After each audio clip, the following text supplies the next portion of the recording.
ঠিক তেমনি ভাবে মা বাবারও সন্তানের প্রতি দায়িত্ব কর্তব্য আছে। যদি আমরা একে অপরের দায়িত্ব কর্তব্য সঠিকভাবে আদায় করি তাহলে একে অপরের হকগুলোও সঠিকভাবে আদায় করবে। এই জন্য কোরআন ও হাদিসের দৃষ্টি থেকে সন্তানের প্রতি, ছেলে সন্তানের প্রতি মা বাবার 12টা হক পাওয়া যায়। এর মধ্যে 2টা হক হচ্ছে মা বাবার 2টা হক, অর্থাৎ বাবার 2টা হক হচ্ছে সন্তানদের জন্য একটা আদর্শ মায়ের ব্যবস্থা করা, সন্তানের জন্য একটা আদর্শ মায়ের ব্যবস্থা করা। এটা হচ্ছে বাবার জন্য সর্বপ্রথম হক। সন্তানের জন্য আদর্শ মায়ের ব্যবস্থা করাটা বাবার উপর লাজেম, বাবার উপর এটা হক।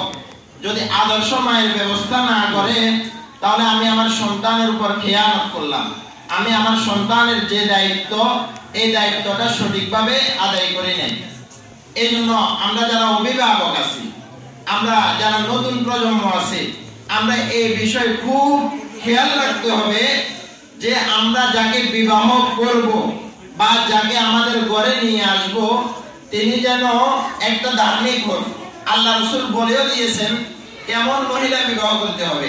রাসূল বলেন তুনকাহুল মারআতু লিআরবাইন লিমালিহা ওয়া লিহাসাবিহা ওয়া লিজামালিহা ওয়া লিদীনিহা ফাযফার বিযাতিদ দ্বীন।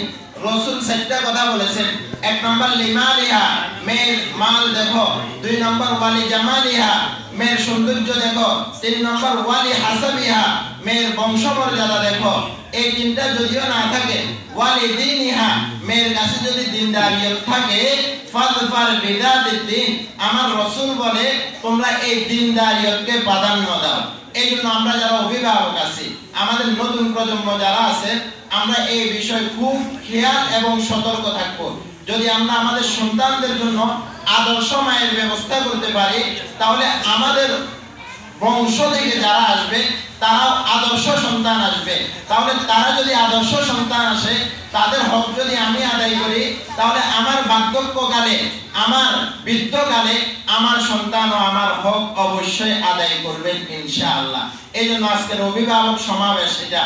এই জন্য অভিভাবকদেরকে আহ্বান করব, আমরা যে সমস্ত অভিভাবকরা আছি বা আমাদের ছেলে সন্তানরা আছে, এদেরকে আমাদের হক যেটা সর্বপ্রথম তাদের জন্য আদর্শ মায়ের ব্যবস্থা করা। এরপরে দিনদারিয়তের বিষয় যেটা, অন্তত কম আমি আমার সন্তানকে 3টা বছর কোরআনের শিক্ষা দিতে হবে। কোন আলেম, কোন মুফতি, কোন মুহাদ্দিস, কোন শাইখুল হাদিস আমাদের কাউকে বলে না যে তুমি তোমার সন্তানকে প্রফেসর বানাইতে পারবা না, ডক্টর বানাইতে পারবা না, ইঞ্জিনিয়ার বানাইতে পারবা না। শুধু আমরা আপনাদের হাতে পায়ে ধরে এতটুকু বলি যে আপনারা 3টা বছর আপনাদের সন্তানকে কোরআনের শিক্ষা দেন।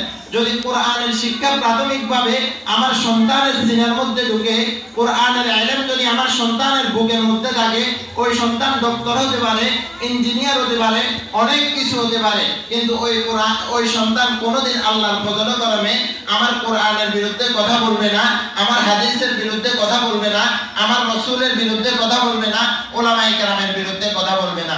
এই জন্য সবাইকে আহ্বান করব, আমরা যারা আছি, আমরা অভিভাবকরা যারা আছি, সন্তানের যেই ইলমি শিক্ষাটা প্রাথমিকভাবে যেন এই মাদ্রাসার শিক্ষাটা দিতে পারে। আল্লাহ আমাদের সবাইকে তৌফিক দান করুন। নাসরুম মিনাল্লাহ ওয়া ফাতহুন করিম। আসসালামু আলাইকুম ওয়া রাহমাতুল্লাহ।